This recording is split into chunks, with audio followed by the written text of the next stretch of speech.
बघा आता आज आपल्याला मेस सायटीच्या याच्यामध्ये पुढचं सेशन बघायचं आहे. त्याच्यात टास्क व्ह्यू आणि स्क्रीन स्निपिंग आणि रिसायकलिंग याबद्दलची माहिती आज आपण बघणार आहे. बघू चला काय काय बघणार आहे आपण आज, काय शिकणार आहे. तर विंडोज राईट क्लिक कमांड्स ज्या की आपण याच्या अगोदर शिकलोय, बरोबर ना.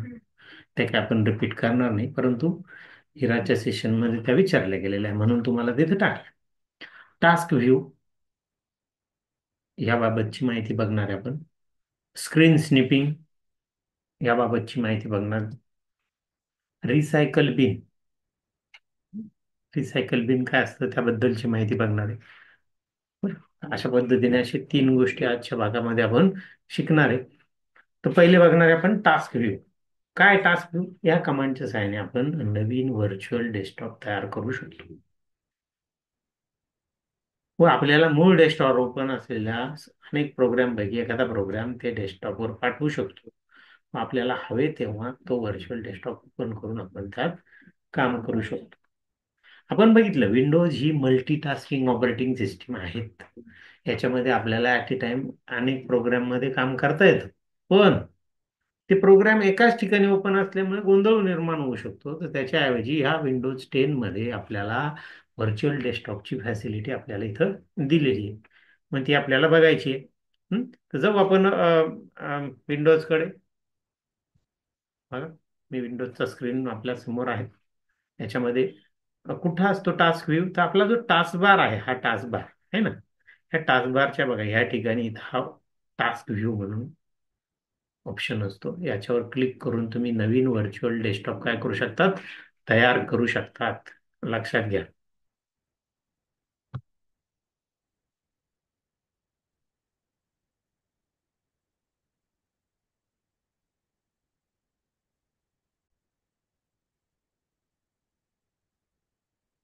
ठीक आहे. या इथं हा टास्क व्ह्यू आपला, ह्याच्यावर मी क्लिक करतो. बघा, क्लिक केलं. जसे क्लिक केलं वरती बघा वेगवेगळे ऑप्शन्स आले, है ना. इथं डेस्कटॉप ऑलरेडी एक विंडोज डेस्कटॉप मी तयार केलेला आहे. मी आणखी एक तयार करायचा आहे. तिथं मी प्लस या बटनला मी काय करू शकतो? क्लिक करू शकतो. जसे क्लिक केलं माझा नवीन व्हर्च्युअल डेस्कटॉप आणखी एक तयार झाला. बघा माझ्याकडे दोन व्हर्च्युअल डेस्कटॉप आले. एक डेस्कटॉप 2, डेस्कटॉप 3 आहे का. मग मी याच्यावरून स्विच होऊ शकतो. मला डेस्कटॉप 2 वर जायचं, गेलो डेस्कटॉप 2 वर. ठीक आहे.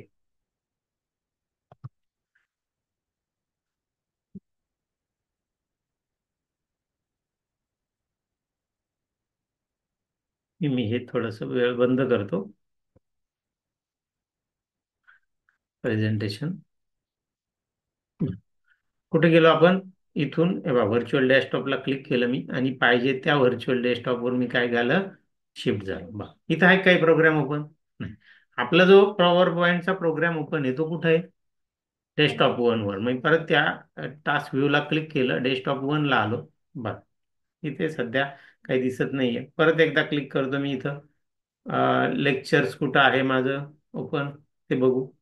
नाही, इथं काय आपल्याला दिसत नाही. ठीक आहे, मग आता मी काय करतो, पुन्हा डेस्कटॉप 1 वर येतो आणि इथे एक प्रोग्राम ओपन करतो. उदाहरणार्थ मी हा रिसायकल बिन म्हणून जो प्रोग्राम आहे हा आपल्याला बघायचा आहे, हा मी ओपन करतो. बघा झाला ओपन. त्याला थोडं रिस्टोअर करतो, छोटा करतो थोडासा, मग आपल्याला लक्षात येईल. ओके.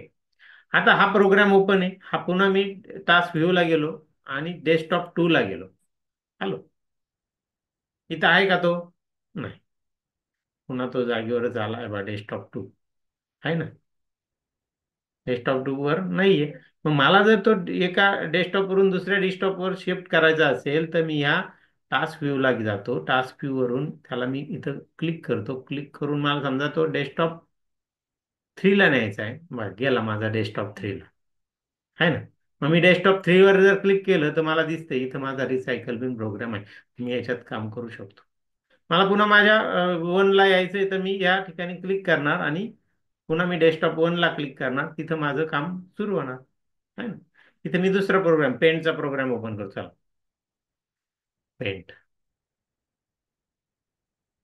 पेंट ओपन झालं. याला पण थोडंसं रिस्टोर करतो म्हणजे मग आपल्या लक्षात येईल. पेंट आता तुम्हाला माहिती म्हणजे डेस्कटॉप 1 वर पेंट आणि डेस्कटॉप 3 वर काय?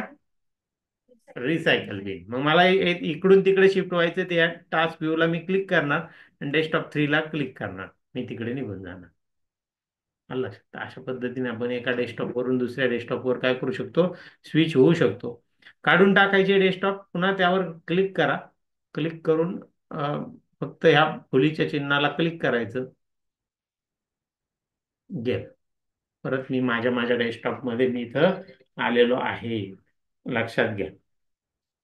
समज.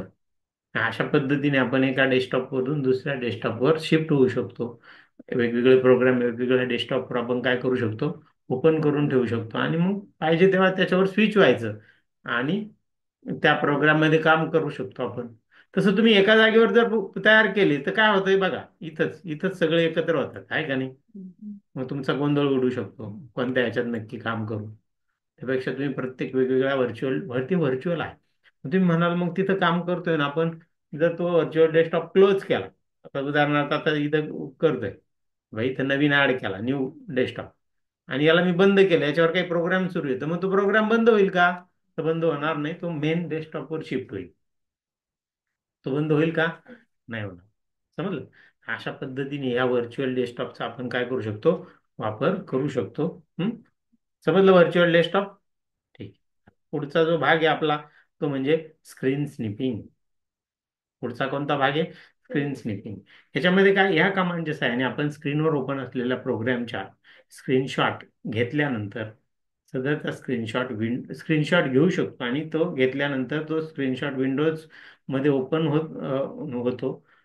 तो स्क्रीनशॉट आपण सेव्ह करू शकतो. तसंच सदरचा स्क्रीनशॉट कॉम्प्युटरच्या क्लिपबोर्ड मेमरीमध्ये सेव्ह असतो. तो आपल्याला हवे त्या ऍप्लिकेशनमध्ये पेस्ट करतो. स्क्रीनशॉट घ्या. स्क्रीनशॉट घ्यायचा आहे, मग मिनिमाइज करतो मी त्याला सध्या. हे प्रोग्राम माझे ओपन आहे, त्यातला एक प्रोग्राम मी बंद केला. ठीक आहे. आता मला जायचंय स्क्रीन स्क्रीन स्नॅपिंग कुठं आहे, तर स्टार्ट मेनू मध्ये गेलो आपण. त्याच्यामध्ये विंडोज ऍक्सेसरीज, साहजिक विंडोजचे ऍप्लिकेशनचे म्हटल्यानंतर विंडोज ऍक्सेसरीज, त्याच्यामध्ये हे बघा खाली स्निपिंग टूल. याला मी क्लिक करतो. जसे क्लिक केलं माझं स्निपिंग टूल इथं ओपन झालं बघ, आहे का? हा प्रोग्राम ओपन आहे, हा मी ठेवतोय ओपन सध्या, मला त्या स्क्रीनशॉट घेण्यासाठी जर गरज पडली तर. ठीक आहे. आता मला स्क्रीनशॉट घ्यायचा आहे. समजा मला हा जो आयकॉन आहे क्विक हेलचा, हा आयकॉन मला याचा स्क्रीनशॉट घ्यायचा आणि इकडे पेंट मध्ये पेस्ट करायचा आहे समजा, असं पकडा. तर मी इथं न्यू वर क्लिक करणार. काय करणार? न्यू बटनला. बरं, न्यू बटनला क्लिक केलं, डिॲक्टिवेट झालं. या बाजूला इथं मोड ऑप्शन आहे वेगवेगळे. मोड, याच्यावर क्लिक केल्यावर भरपूर मोड आहे बघा. Free form snip, rectangle snip, windows snip, full screen snip, आहे ना? हं? तर फुल स्क्रीन म्हणजे पूर्ण स्क्रीन. आता इथं रेक्टँगल म्हणजे काय, तर आपल्याला एक रेक्टँगल देईल, त्याच्यात जेवढा आपण ड्रॉ करू तो रेक्टँगल चौकोन, तेवढ्या याच्यामध्ये जेवढा भाग येईल तेवढा स्क्रीन तो काय करेल, त्याचा स्क्रीनशॉट काढेल. तुम्हाला स्क्रीनशॉट माहिती आहे मोबाईलमुळे. मग इथे मी रेक्टँगल ऑप्शन निवडला. रेक्टँगल निवड बघा, असं प्लसचं साईन आलं. मी या क्लिकच्या आयकॉनला असं सिलेक्ट करतो, केलं ना आजूबाजूला, तर बरोबर तेवढा स्क्रीनशॉट त्याने घेतला आणि आपल्याला हे बघा, एक नवीन स्निपिंग टूलच्या ऍप्लिकेशन मध्ये तो ओपन झाला. ओपन झाल्यानंतर इथे या सेव्ह बटनच्या साहाय्याने तुम्ही त्याला सेव्ह करू शकता. तुम्ही सेव्ह म्हटलं आणि इथं त्याला नाव दिलं, समजा क्यू केले म्हणून क्यू सी असं नाव दिलं आणि सेव्ह म्हटलं. बघा, तो क्यू सी नावाने सेव्ह झालं.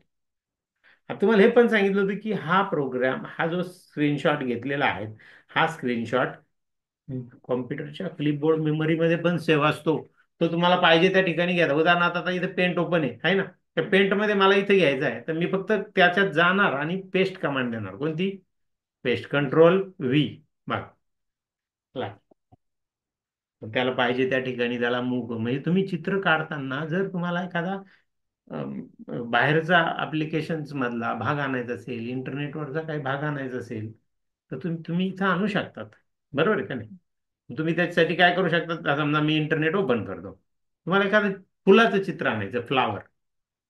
इंटरनेटवर आपल्याला शोधता येईल. बघा, मी इंटरनेट ओपन केलं, इंटरनेट इथं मी फ्लावर असं सर्च केलं.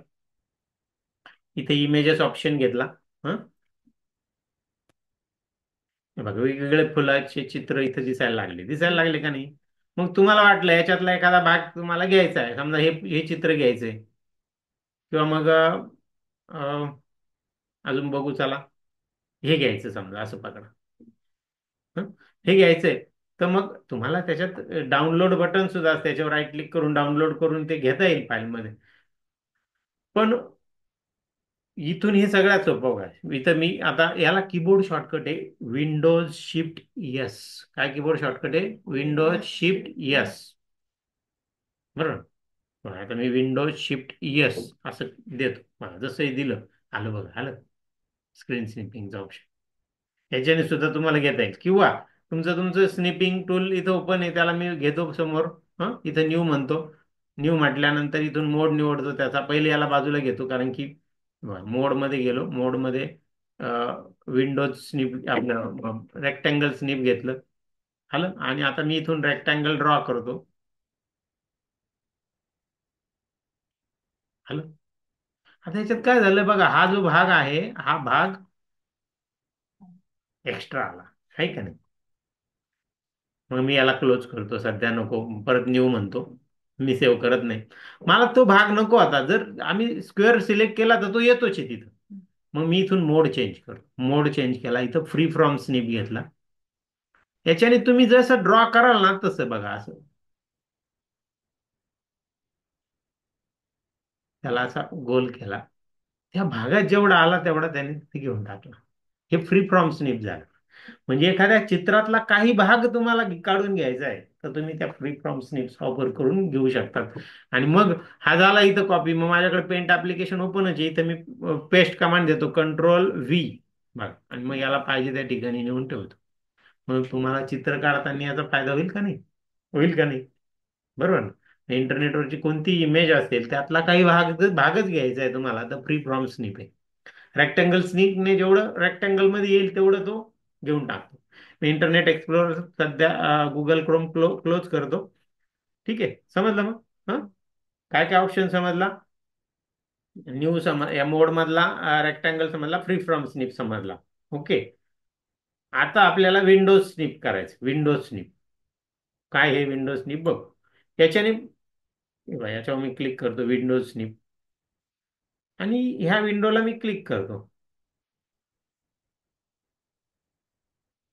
न्यू म्हणायचं राहिलं आपलं, न्यू. न्यू म्हटल्यानंतर इथून विंडोज स्निप म्हणतो मी, आणि याच्यावर क्लिक करतो ह्या विंडोवर. बघा, आला बघा. त्या विंडो म्हणण्यापेक्षा तो स्क्रीनचा, तो पूर्ण त्या विंडो ज्या डेस्कटॉपवर आहे, ती डेस्कटॉपचा पूर्ण भाग तुमच्या समोर आलेला आहे. बरोबर. हा पूर्ण भाग जनरली मॅक्झिमम ह्या स्निपिंग टूल मधले हे दोन मोडच जास्त करून आपल्याला महत्वाचे, फ्री फ्रॉम आणि हे. फुल स्क्रीनने सुद्धा पूर्ण स्क्रीन येईल, आणि विंडोज स्निपने सुद्धा पूर्ण स्क्रीन स्निप होऊन येईल. आलं लक्षात? त्याच्यानंतर पुढे डिले ऑप्शन आहे, डिले. आता समजा तुम्ही एखाद्या ठिकाणी दोघी मैत्रिणी सहलीला गेला, फिरायला गेला एखाद्या डोंगरावर. आणि त्या ठिकाणी तुम्हाला फोटो घ्यायचा आहे. कसं होईल? एकीचा घेईल, दुसरा दुसरीचा घेईल, आहे का नाही? मग त्याच्याऐवजी त्या मोबाईलमध्ये टायमर असतो, माहिती का तुम्हाला? तुम्ही समोर मोबाईल ऍडजस्ट करणार, ठेवणार कुठंतरी, बघणार या ठिकाणी पोझिशन घेणार, आणि तिथं एक जण काय करणार, जाणार टायमर सेट करणार, 5 सेकंद, 2 सेकंद, 3 सेकंद, ती परत त्या जागेपर्यंत किती वेळात येईल हे बघून, आणि तिथं क्लिक करणार, आणि तुम्ही तिथे येऊन उभे राहणार. तुम्ही उभं राहिल्यानंतर तो क्लिक करेल. बरोबर ना? तशी सुद्धा फॅसिलिटी इथं आहे. बरोबर ना? आता मी इथं एक क्रोम ओपन करून ठेवतो. एक मिनिट.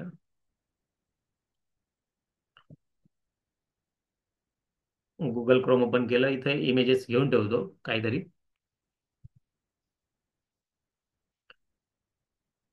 कॉम्प्युटरच्या इमेज घेतो, चला.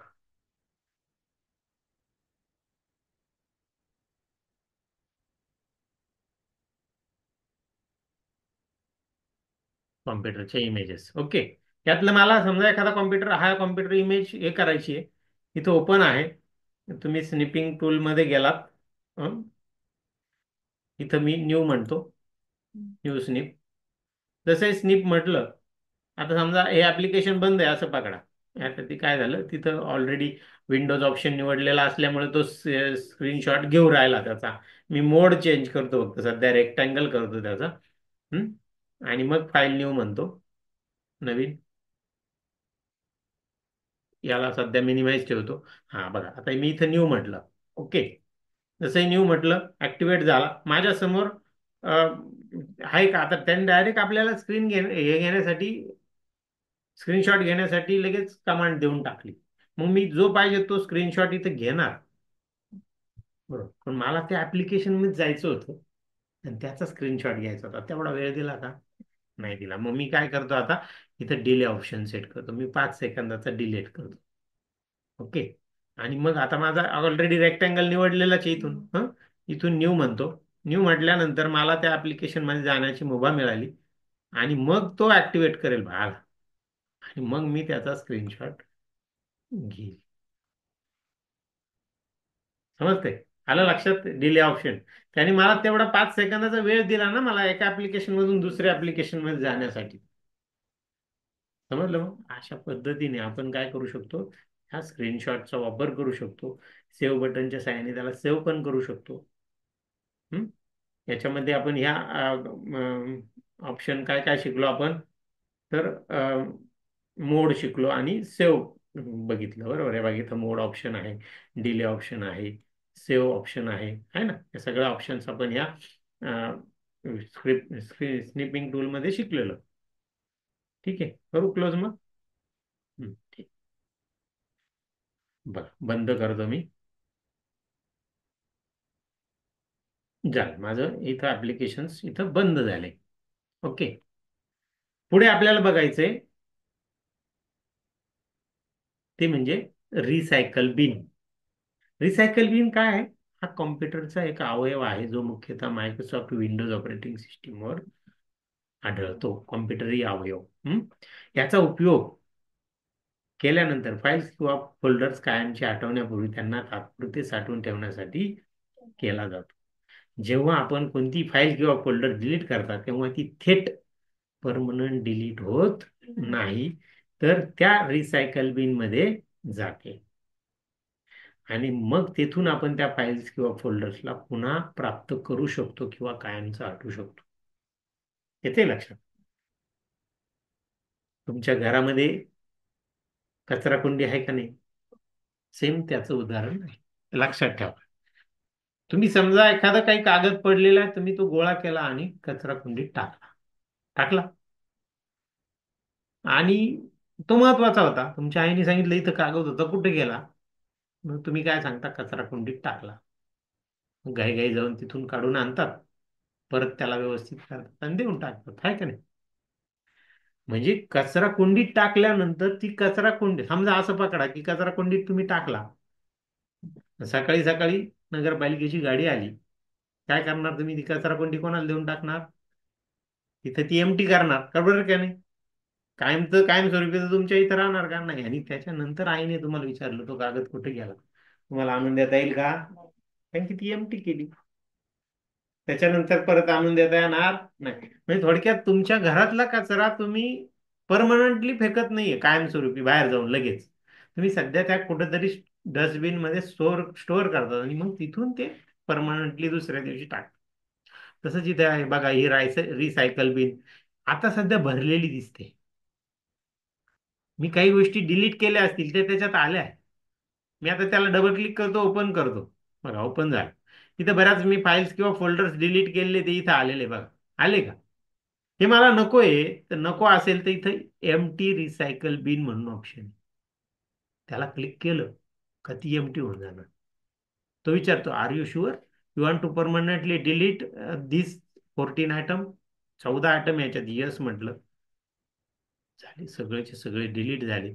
बघा हे रिसायकल बिनचं चित्र सुद्धा बदललं. बदललं का बघा बरं? एमटी झालं आहे का नाही? हा, समज. क्लोज करतो याला मी एकदा.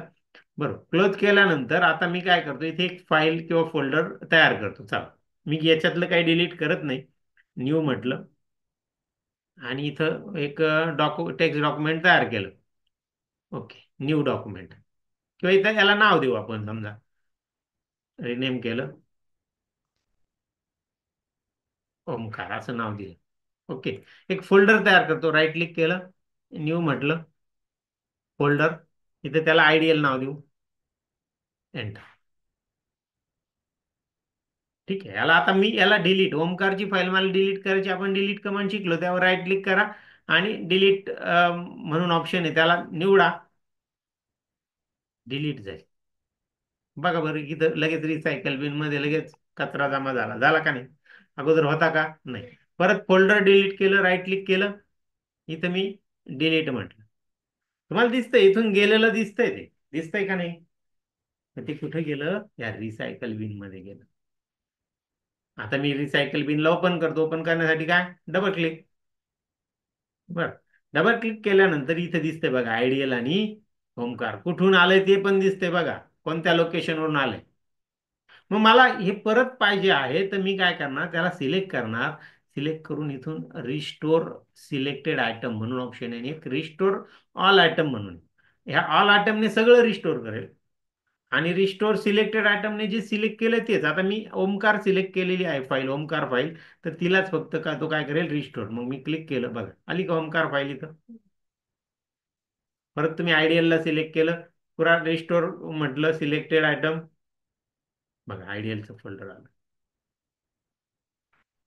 समजलं?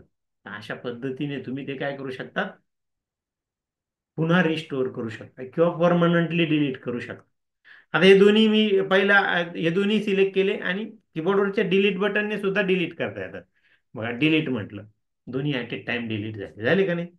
कुठे गेले? रिसायकल बिन मध्ये. कुठे गेले? आणि हे इथंही नकोय. काय करणार? एमटी रिसायकल बिन ऑप्शन. मग डबल क्लिक करून मध्ये जा, एमटी रिसायकल बिन म्हणा. त्यापेक्षा आणखी एक कीबोर्ड शॉर्टकट, याला याला याच्यावरच राईट क्लिक करायचं, राईट क्लिक करून इथं आलं बघ, एमटी रिसायकल बिन. इथं रिस्टोर नसणार बरं, पण तुम्हाला एमटी करायचं ते एमटी, ओपन करायचं ओपन. हे बघ, एमटी रिसायकल बिन. तो सांगतो, are you sure you want to permanently delete two item? Yes. Give, झाली एमटी. मॅक्झिमम डिलीट केलेले आयटम तिथं जातात. ते एमटी करून टाकायचं असेल तर ते राईट क्लिक करून काय करा, एमटी रिसायकल बिन हे पण म्हणू शकतात. हा पण एक कीबोर्ड शॉर्टकट आहे त्याला, माऊस शॉर्टकट. आलं लक्षात? समजलं मग रिसायकल बिन?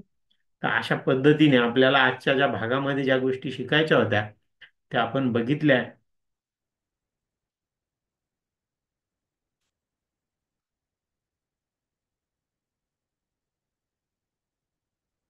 ठीक आहे. आता तुम्हाला होमवर्क आहे की एम एस सी आय टीचं पुस्तक 35 ते 39 नंबर काय करायचं, तुम्हाला वाचून यायचं आहे. हम्म? मग आजच्या भागात आपण काय काय बघितलं? विंडोजच्या राईट क्लिक कमांड अगोदरच बघितलेला आहे. नंतर मग स्निपिंग टूल, त्याच्यानंतर टास्क व्ह्यू आणि रिसायकल बिन. ह्या कमांडवर आधारित रिसायकल बिन, टास्क व्ह्यू आणि स्निपिंग टूल याच्यावर आधारित सेशन 9 मध्ये प्रश्न आहे तुम्हाला. आणि विंडोजच्या डेस्कटॉपच्या कमांडवर आधारित 8 मध्ये प्रश्न. आणि विंडोजच्या डेस्कटॉपवर आधारितच्या कमांड्स आपण 8 मध्ये शिकलो, म्हणजे अगोदर शिकलेलो असल्यामुळे आपण सेपरेट घेतलं नाही ते. तुम्ही डायरेक्टली आता हे 2 सेशन तुम्हाला सोडवायचे, किती? 8 आणि 9. ठीक आहे. तर मग आज आपण थांबू इथं.